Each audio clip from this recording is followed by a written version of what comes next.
Advance happy Pongal. இன்னைக்கு நம்ம பார்க்க போகிற டிப்ஸ் வந்து ரொம்ப ரொம்ப சிம்பிளான டிப்ஸ். பட் ஆனால் இது நிறைய பேருக்கு தெரியுமான்னு எனக்கு தெரியல. அதுவும் நம்ம தமிழ்நாட்டில் வந்து நிறைய பேருக்கு தெரியாதுன்னு நினைக்கிறேன். பட் எனக்கு தெரிஞ்ச டிப்ஸ் வந்து உங்களுக்கு நான் ஷேர் பண்ணுறேன் இன்னைக்கு.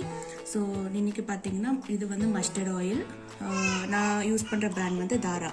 ஸோ மஸ்டர்ட் ஆயில் அப்படின்னா கடுகு எண்ணெய். ஸோ கடுகு எண்ணெய் வந்து நிறைய பேருக்கு தெரியாது. நம்ம எல்லாரும் பார்த்தீங்கன்னா நல்லெண்ணெய் இல்லைன்னா ரீஃபைண்ட் ஆயில் தான் யூஸ் பண்ணுவோம் நார்மலாக.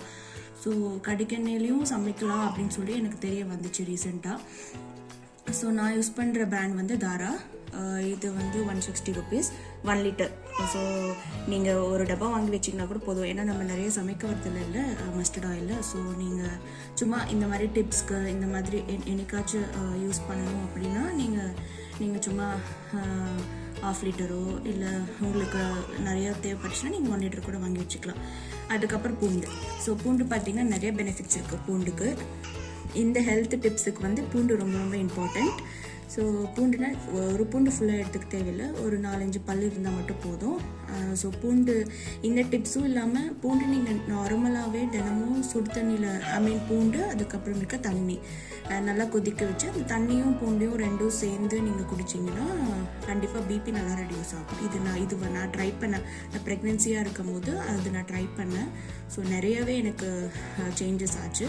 ஸோ நீங்கள் கூட அது ட்ரை பண்ணலாம். ஸோ பிபி நிறையா இருக்கிறவங்க இது ஃபாலோ பண்ணுங்கள், கண்டிப்பாக ரெடியூஸ் ஆகும். அதுக்கப்புறம் வந்து நான் வந்து மிக்ஸிலலாம் போடலை, நான் சும்மா இதிலே வந்து அரைக்க போகிறேன். 4-5 பல் மட்டும் இருந்தால் போதும். 4 பல் மட்டும் நான் எடுத்துக்கிறேன். ஸோ இது வந்து நீங்கள் தோலெல்லாம் உரிக்கணும் அவசியம் இல்லை. சும்மா அப்படியே மேலே இருக்கிறது மட்டும் எடுத்துகிட்டு 4 பல் எடுத்துக்கோங்க. 4 பல் மட்டும்தான். ஸோ 4 பல் எடுத்துக்கோங்க. பல் எடுத்துகிட்டு இது வந்து நல்லா அரைக்கணும் தேவையில்லை, சும்மா அப்படியே நுணுக்கிக்கோங்க. ஓகே, இப்போ பார்த்தீங்கன்னா நான் நுணுக்கிக்கிட்டேன். நான் ஃபுல்லாலாம் நுணுக்கலாம், அப்படியே சும்மா. ஏன்னா அந்த சாரெல்லாம் நீங்கள் இன்னும் கொஞ்சம் நீங்கள் நுணுக்கிக்கோங்க. ரொம்ப நுணுக்க வேண்டாம், ரொம்ப அப்படியே பேஸ்ட் மாதிரிலாம் வேண்டாம். சும்மா லைட்டாக நுணுக்கிக்கோங்க. ஏன்னா இந்த சாரெல்லாம் வந்து அந்த ஆயிலில் இறங்கணும். ஸோ இப்போ இது நான் எடுத்துக்கிட்டேன். அதுக்கப்புறம் கொஞ்சோண்டு ஆயில் நான் எடுத்துக்கிறேன். ஸோ ஆயில் எடுத்துகிட்டு இதில் நீங்கள் போட்டுக்கோங்க.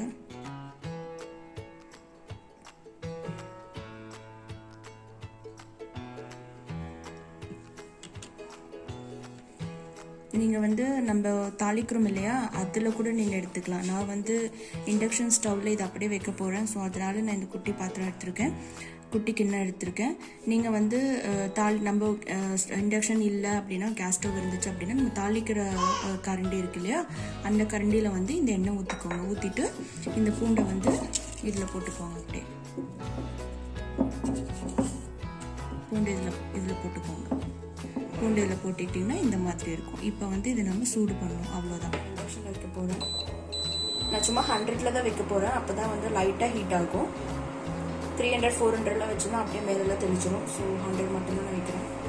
இந்த மாதிரி நீங்கள் கொஞ்சம் நிறையா கூட ப்ரிப்பேர் பண்ணி நீங்கள் ஒரு பாக்ஸில் போட்டு வச்சுக்கலாம். ஸோ எப்பப்பெல்லாம் வந்து குழந்தைக்கோ இல்லை பெரியவங்களுக்கோ இல்லை உங்களுக்கோ சரி கோல்டு வரும்போதுலாம் நீங்கள் என்ன பண்ணணும், இது அப்படியே இந்த ஆயில் எடுத்து அப்படியே நெஞ்சில் ஃபுல்லாக வந்து தடவிக்கணும். ஸோ நெஞ்சிலையும் பின்னாடியும் முதுகுலையும் நெஞ்சிலையும் வந்து தடவினீங்க, தொண்டையிலேருந்து நெஞ்சு வரைக்கும், அப்புறம் பின்னாடியும் தடவினீங்க அப்படின்னா, ஆனால் கொஞ்சம் சூடாக இருக்கணும், ரொம்ப அப்படியே சின்ன நீங்கள் தடவ வேண்டாம்.